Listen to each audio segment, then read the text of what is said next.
بسم اللہ الرحمن الرحیم۔ لاج رکھو میری، او لاج رکھو میری، کر دو بھلا میرا سید علی۔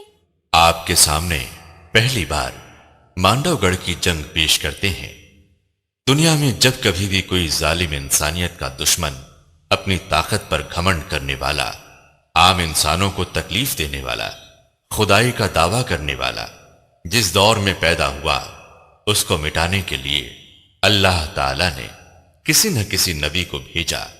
نبی کریم مصطفیٰ صلی اللہ تعالی علیہ وسلم نے اپنے زمانے میں کئی ظالموں کو اور انسانیت کے دشمنوں کو مٹا ڈالا، خدا کی پہچان بنائی اور ان کے اصولوں پر چلنا سکھایا۔ نبیوں کے دور کے بعد بھی دنیا میں کہیں نہ کہیں ظالموں کا ظلم جب حد سے زیادہ بڑھ جاتا ہے تو اس دور میں اللہ تعالیٰ کوئی نہ کوئی بزرگ آنے دین ولی اللہ کو اس ظالم کو مٹانے کے لیے بھیجتا ہے۔ ہمارے نبی کے نواسے امام حسین رضی اللہ عنہ، جن کی قربانی دنیا قیامت تک یاد رکھے گی، شاید ہی کوئی ایسا ملک ہوگا جس میں امام حسین رضی اللہ عنہ کو چاہنے والے نہ ہو۔ امام حسین رضی اللہ عنہ کے 10ویں امام گھرانے کی اولاد میں سے سید علی میرا داتار ہیں۔ آج جس ملک کا نام ہندوستان ہے، اسے ہند کے نام سے جانا جاتا تھا۔ جب کوئی ظالم بادشاہ ہوا، تب تک اللہ تعالی نے ولی اللہ کو مسیحا بنا کر بھیجا۔ اس سی ڈی میں سید علی میرا داتار کے جیون کی سچی داستان کو آپ سبھی لوگوں تک پہنچانے کا پریاس کیا گیا ہے۔ داتار کا گھرانہ حسینی گھرانہ ہے۔ آپ کی پیدائش چاند رات کی ہے۔ آپ کی شہادت محرم 29 چاند رات کی ہے۔ رمضان عید کے دن آپ کی مزار پر عرس ہوتا ہے۔ آپ کی پیدائش کا دن بہت ہی شان سے مناتے ہیں۔ آپ احمد آباد کے خانپور سید باڑہ میں پیدا ہوئے۔ آپ کی شہادت محرم کی 29 تاریخ کو ہوئی۔ اس دن آپ کا عرس مبارک ہوتا ہے۔ سید علی کے دادا جان سید علم الدین اپنے والد صاحب سید دارین علیہ کے ساتھ لکھنؤ ضلع کے کڑاہ گاؤں میں بخارا سے ہندوستان آئے۔ وہاں سے گجرات کے احمد آباد شہر میں آئے اور وہاں پر قطب عالم سے ملاقات ہوئی۔ اس زمانے میں احمد آباد کا بادشاہ احمد شاہ تھا۔ قطب عالم جی علم الدین دادا جان کی ملاقات بادشاہ احمد شاہ سے کرائی۔ احمد شاہ نے انہیں خانپور میں رہنے کے لیے جگہ دی اور انہیں اپنی فوج کا سپہ سالار بنا دیا۔ علم الدین کے صاحبزادے دوست محمد کا نکاح سبے برہانی کی بہن عائشہ بی بی سے ہوا، جنہیں ہم جنتی ماں راستی اماں کے نام سے جانتے ہیں۔ ان کا سارا گھرانہ ولیوں سے بھرا ہوا ہے۔ دوست محمد بہت ہی بہادر تلوار باز تھے۔ جہاں کہیں بھی جنگ ہوتی، ان کی فتح اوشیہ ہوتی تھی۔ اس لیے احمد شاہ کی نگاہوں میں آپ کے لیے بہت عزت تھی۔ آپ اپنے قبیلے کے ساتھ خانپور میں رہتے تھے۔ وہاں آپ کو لڑکا پیدا ہوا، اس کا نام ابو محمد رکھا گیا۔ اس کے کچھ سالوں بعد رمضان عید کی چاند کے دن میرا سید علی داتار کی پیدائش ہوئی۔ آپ اتنے خوبصورت تھے کہ آپ کے چہرے سے نور برستا تھا۔ آپ پیدائش سے ہی ولی تھے۔ آپ 3 مہینے کے تھے تب احمد شاہ نے علم الدین سے کہا، پاٹن گاؤں میں اس کے آس پاس بھیل اور ڈاکوؤں نے بہت آتنک مچا رکھا ہے، اس لیے دوست محمد کو وہاں بھیجا گیا۔ دوست محمد پاٹن نگری گئے۔ اس وقت اناوا کا نام لیلا پور تھا۔ لیلا پور ہو کر پاٹن آنا جانا تھا۔ اس وجہ سے آپ نے لیلا پور میں رہنے کے لیے مکان بنوایا۔ بھیلوں اور ڈاکوؤں کو پکڑ کر احمد آباد بھیجا گیا۔ اس دوران میواسن پر چڑھائی کی۔ میواسن کا راجہ ہار گیا اور پورا قبیلہ یہاں آرام سے رہنے لگا۔ सैयद अली 9 महीने और 16 दिन के थे।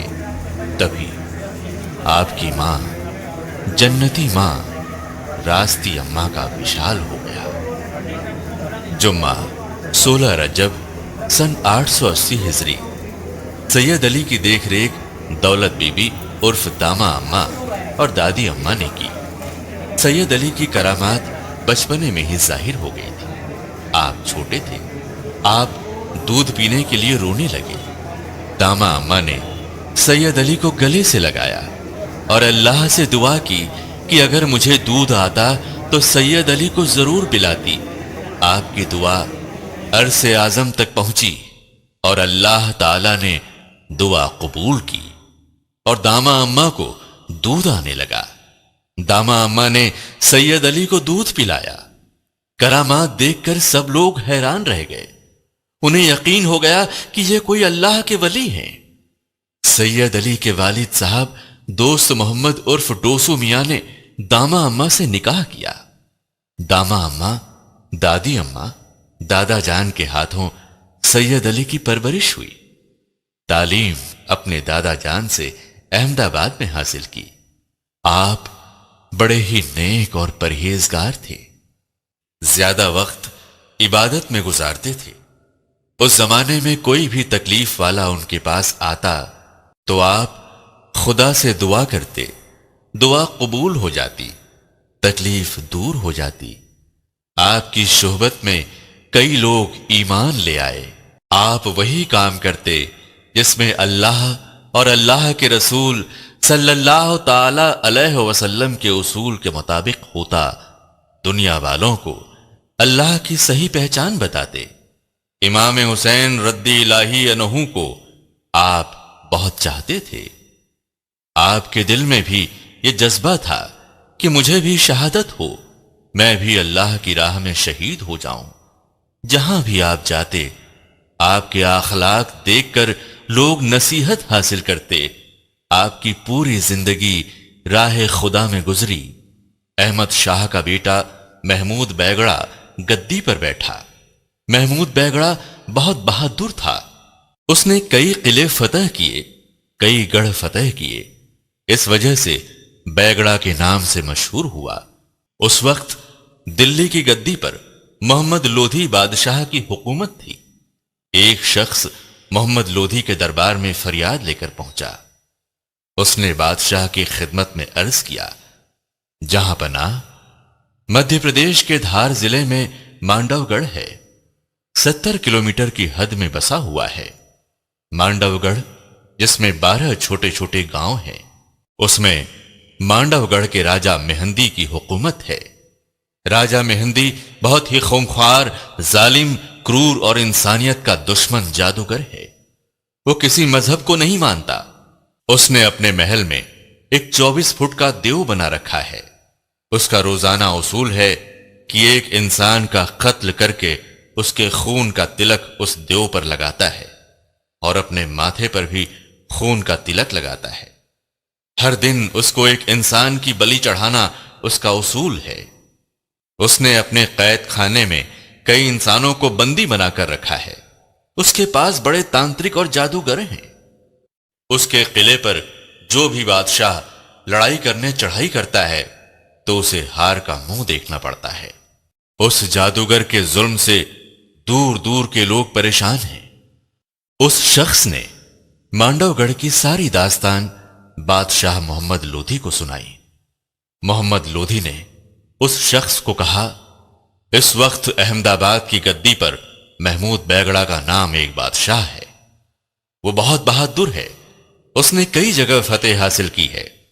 उसके नाम खत लिख देता हूं, उसे दे देना। मोहम्मद लोधी ने उस शख्स को खत लिख कर दिया। उस खत में मांडवगढ़ के तमाम हालात बयान किए गए। मांडवगढ़ पर चढ़ाई करने के लिए भी लिख दिया। उस शख्स ने अहमदाबाद जाकर महमूद बैगड़ा को खत दिया। खत पढ़ने के बाद महमूद बैगड़ा को बहुत गुस्सा आया। उसने मांडवगढ़ पर चढ़ाई करने की तैयारी की। दोस्त मोहम्मद को संदेश भेजा कि 250 घोड़े लेकर आप यहां आ जाओ। दोस्त मोहम्मद भी उनावा से अहमदाबाद आकर महमूद बैगड़ा से मिले। 12,000 सिपाही मांडवगढ़ की चढ़ाई करने के लिए रवाना हुए। महमूद बैगड़ा की फौज मध्य प्रदेश के धार जिले के करीब पहुंची। उधर पड़ाव डाला। जब मांडवगढ़ पर चढ़ाई की तो पूरे मांडवगढ़ में एक हलचल सी मच गई। कुछ सालों तक जंग चलती रही, किसी को फतेह नहीं मिली। बादशाह महमूद बैगड़ा परेशान था। आखिर माजरा क्या है कि फतेह नहीं मिल रही है? अल्लाह ताला की बारगाह में खड़े होकर रो रो कर दुआ मांगते कि आखिर क्या वजह है कि फतेह नहीं मिलती। फिर जानकारों को बताया। जानकारों ने कहा कि आपकी फौज में एक शख्स है, इल्मुद्दीन, उनके पोते जिनका नाम सैयद अली है, उनके हाथों इंशाअल्लाह मांडवगढ़ की फतेह होगी। उधर सैयद अली